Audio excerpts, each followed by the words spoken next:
Shay, come here. Please, please. Did I put you on the spot?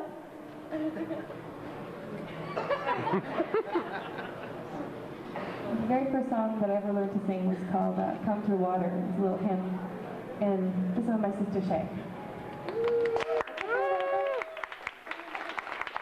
And so she and I used to walk around singing this together all the time when we were little. So.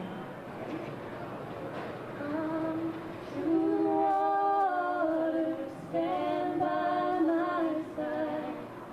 I know you are thirsty. You won't be denied. I think my parents were really fascinated with the idea of just getting away from society. They were hippies, and at that time in the early 70s on PEI, there were a lot of people living in the woods. Charlottetown was a lot more conservative, so the fringe outside was very, like a lot of back to the earthers, growing their own food, a lot of draft dodgers too, a lot of weed.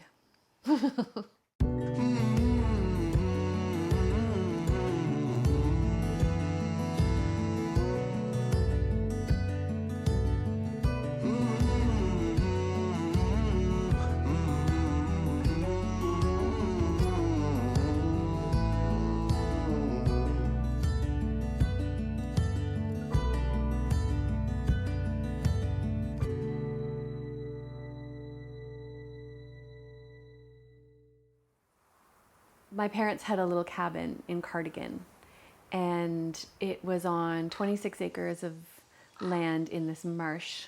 It was a beautiful way to grow up, totally off-grid. And we had an outhouse, and my mom washed all of her laundry by hand. My dad was a guitar player and a singer, and every night he would come up and sit at the foot of the bed and sing us songs until we fell asleep. I used to imagine that all the animals of the forest were gathered around our cabin listening. Kerosene lamps and the crackling stove. And the wind, you could always hear the wind there. My memories of my mother were just of her, you know, just looking after us and smiling, and she would paint and walk through the forest with us. She was just such a gentle, beautiful goddess to me. I'm the oldest, and then Shay came along 18 months later, and then David came along 2 years after her. 6 years after David, Bridie was born.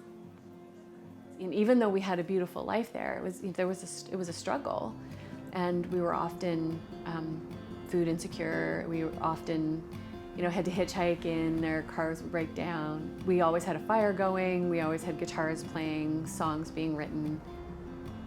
My dad and Gene McClellan used to make a lot of music there, so he was at the cabin all the time. I remember Put Your Hand in the Hand being jammed on around the fire all the time and just dancing to it. We'd be sitting around the fire here with a whole gang of people, oh my goodness, playing music and all kinds of instruments, mostly string instruments. And you guys would be sleeping upstairs and you'd never wake up. These trees weren't here, right? There was more of a... They were babies, I guess. And then Then there's a the hill. garden was down there. And that was my bedroom window right there. I used to just sit there and look out at the moon. Can you see little me up there, Mom? And here's the front door. Woo! Pretty rotten. I wonder how many people have walked through this. How many I think amazing a lot of musicians. people have lived here. Yeah, this place has had many lives, for sure. So glad I got to have one here. We didn't even have a tape deck. All we had was the guitars and the trees. And the changing light was always, there was no sudden flashing lights or sudden noises. Everything was gradual. Even lighting a kerosene lamp was gradual. It was so peaceful. I think that's why you guys ended up being so calm. Shay was very quiet, just taking it all in. That was Shay. She was very mysterious. You never quite knew what was going on inside of her. I had a sandbox around here, and then this was the path to the garden. What would you grow? I remember you had peas and carrots, Everything, spinach, weed. tomatoes with the weed. Yeah. Oh, look, here's the barn. Wow. It was full of mushrooms. Magic mushrooms? And old horse manure and magic mushrooms. So this was a psychedelic little portal to some other universe. This is where we travel into ancient Scotland. In the late 60s, early 70s, my mom was studying the occult in London, England, and was a practicing witch. And when they moved back to the cabin in Prince Edward Island, it was around the same time that a Christian revival was happening. It was sweeping the East Coast, and they got really caught in it. My mother was very drawn to the teachings of Jesus. She found a lot of comfort in those teachings, and so did Marty. I feel so centered being where I began. Yeah. Like, this is my natural habitat. We'd be out here for 6 weeks at a time without seeing any other. Sometimes I'd be on my own with the girls because Marty would be on the road with Jean. And we just all us be out here, just me and my babies. It's a good thing I didn't crack up like Minnie McGee or something. I can't even imagine. No, I loved it. It was wonderful. You didn't feel alone? No, I was reading and studying all the time. I had my own cooking and reading and cooking. And Yeah. reading. Wow.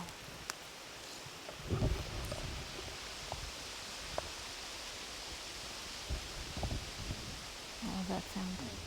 My mother was raised by her grandparents, and when her grandfather passed away, I was 4, I think, and they decided to pack up the van and head into town and live at his place and kind of close up his situation. And then Jean McClellan asked my dad to go on tour with him.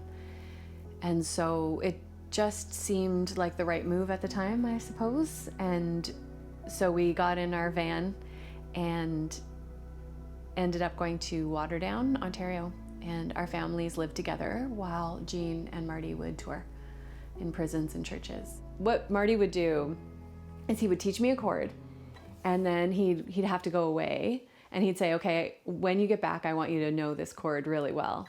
And so, yeah, he would. Then one day he didn't come back, so I didn't learn any more chords.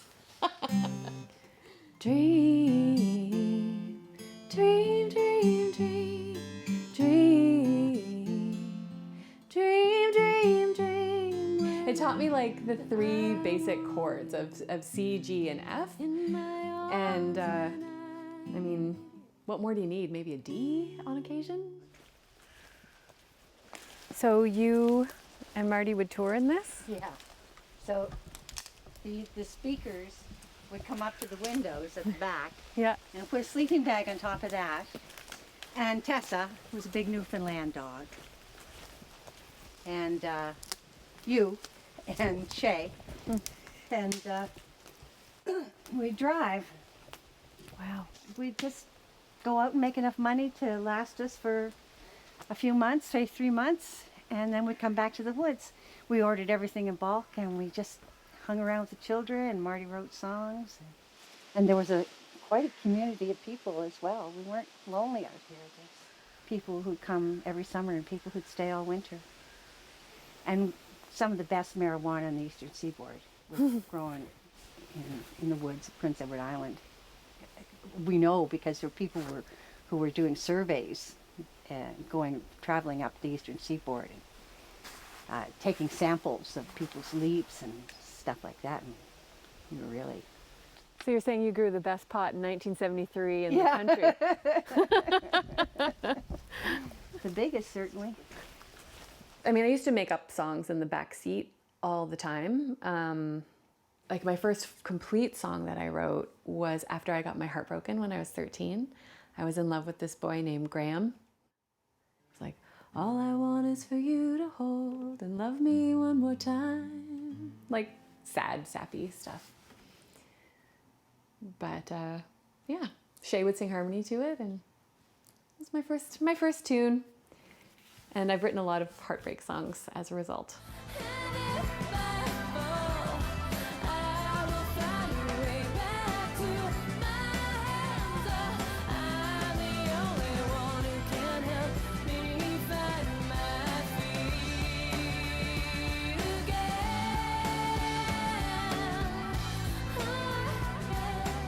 My mom would always say, darling, you haven't lost a man, you've gained a song.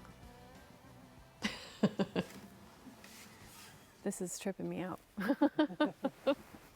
No wonder I so badly crave a van with a bed in it. Like, I keep thinking, oh gosh, I'm gonna eventually have enough money to be able to buy one of those Sprinter vans and camperize it. And One time I I just pulled over at a rest stop wanna in do that. Quebec, just outside Montreal. Yeah. And Marty was asleep in the back with you guys, and I was sitting there behind the driver's seat, and I reached over and I pulled out a bag of grass, and as you do, rolled a joint, and I just put the bag of grass back in and sat back, and there's a gun pointing through the window at me, and then I look and there's a gun at the other window, and it was two QPP, and apparently somebody in a van like ours had committed a robbery or a shooting or something, so they decided to it might be us. Oh no. Fortunately, Marty was asleep because Marty had long hair and a beard, and he looked like but I looked like a straight little sergeant major's daughter. So I was very, very nice to them and very sweet. But I just put the bag away. Oh It was man. like, I don't know how they didn't smell it off my breath. You know. Timing. Yeah. I'll never forget that one. That would have changed our trajectory, I'm sure. Yes, if I ended up in jail. Yeah, but another great story. I remember the difference between the light, the moonlight versus the street lights. You know, moonlight is very blue and street lights were kind of yellow. There was something false. I could hear a buzz in the city that I couldn't hear in the country where there's no electricity. Even when there's wind and birds and all the sounds of the forest, there's a kind of underlying silence that doesn't exist in the city. Shay missed the cabin a lot. She called it my brown cabin. And I think she was nostalgic for it. I think we all were. It was a really precious time. When Shay was 11 and I was 13, we were living in town, just up the street from here actually, and this drug addict walked into our house when we were sleeping and set it on fire. And there was 4 of us at the time, and my mom was out, and the house burned down around us. A police officer named David Chevery came in and rescued us, and we got out just in time before the house kind of exploded. Just before that, I had learned that Marty wasn't my biological father, and so social services, didn't really know what to do with us, and so I ended up going to British Columbia from there, and Shay ended up going with Marty, and it was really hard because our lives ended up going in different directions at that point, and we ended up living in different parts of the country, and I missed her very, very much. I always look at Marty as my dad because he raised me. He was there when I was born. He taught me how to play guitar and sing harmony. He gave me everything that I needed to become who I am. But, as a teenager and after the fire, going and being with Danny was a wonderful experience. He's just such a good man, and I'm his only child. So when I was little, Marty, my dad, built a stairway up to the loft so that I could get up and down safely when I was a baby. And the owner of the property, Claude, has offered to take it down for me and give it to me. You guys call this place the Rook because someone painted the rook on the beam there.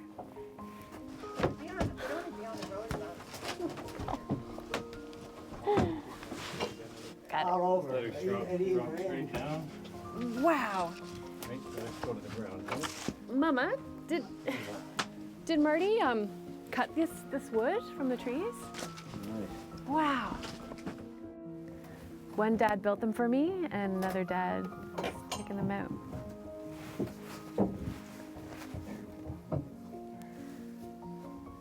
Thanks, Dad. Do you want one, Mom? I'll never be. No, it feels sacrilegious to pull them off. Are we desecrating an altar? I leave that. Yeah. When I graduated from high school in British Columbia, we decided to all go back to London. I needed to repair my relationship with my mom, and we all flew there together, Shay, and we decided to live there for a while, and yeah, we all lived together in London. It was really, really fun. Shay had kind of joined a gang at a certain point. She was very tough. She'd gotten a really tough exterior, and yeah, had gone a little quieter even. It took a while for us to break through again. We'd both been through different things. After I got my record deal, I was on tour forever. Shay went to film school, the Vancouver Film School, and had also gone on tour with Lilith Fair. I was playing music and she was working for the company, so we were on tour together, which was really great for a while. And I decided to start a family. So I had a baby, and at the time, two friends wanted to get together and do a group. So Kim Stockwood from Newfoundland and Davina Doyle from Newfoundland wanted to do a trio project. So we decided to start working on this project together, and we were writing songs and doing cover songs. Her style is a little more avant-garde than mine. And we thought, wouldn't it be great if Shay came up and stayed with the baby? I mean, she was there when Sophia was born. She was holding my hand when Sophia was born. So she felt very, very close to Soph.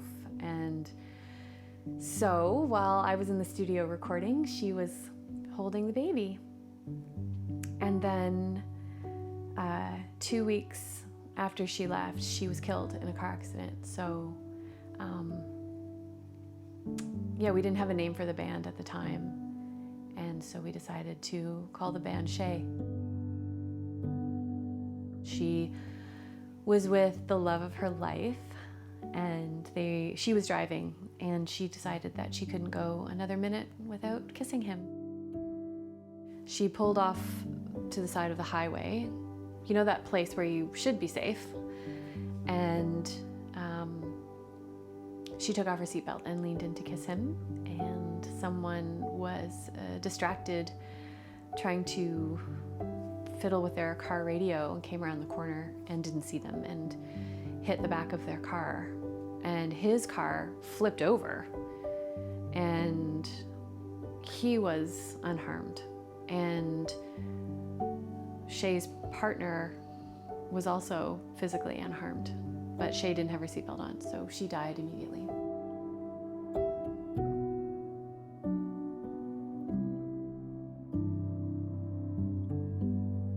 She did so many crazy things in her life. She sailed through the Bermuda Triangle and built health boats in the jungle in Costa Rica, and she was always doing these wild adventures, and I was always worried about her, but she lived fully. And when she died, she didn't know it was coming. She had no fear. She had no pain, and she left in a moment of perfect love. And I think that if you're gonna go, that's the perfect way to go. Thinking you're about to get a kiss.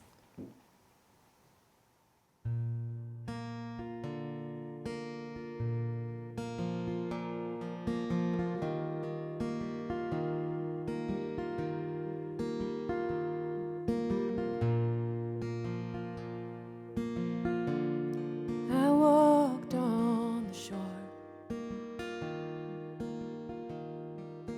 looking for you. You're not here anymore, but that doesn't stop me from trying to find you deep in my mind. The one thing I know is love never dies. The salt in your hair, the wind on your face, I still see you there, trying to race with the waves, and you'd run like the forces of life pushing you on. No, love's never done.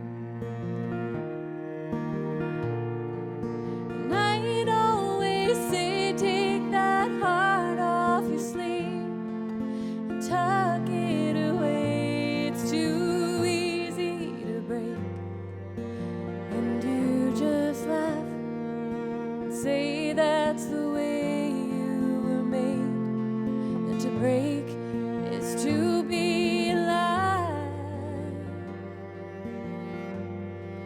I still hear your voice, and it makes me cry, 'cause love never dies.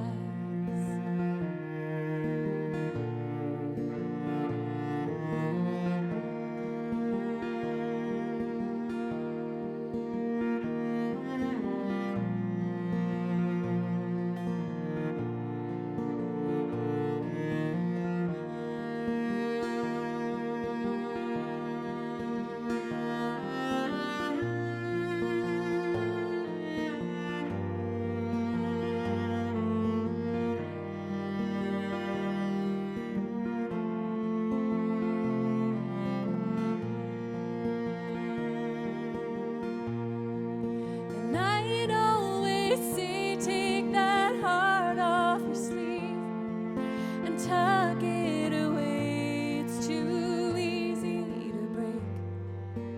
And you just laugh and say that's the way you were made. And to break is to be alive. I still hear your voice, and it makes me cry, 'cause love never dies. The sun's going down, the moon's on its way, the dark holds the light until the timing is right for it to say goodbye. The one thing I know is love never dies. The sun doesn't set, we just forget it's on the other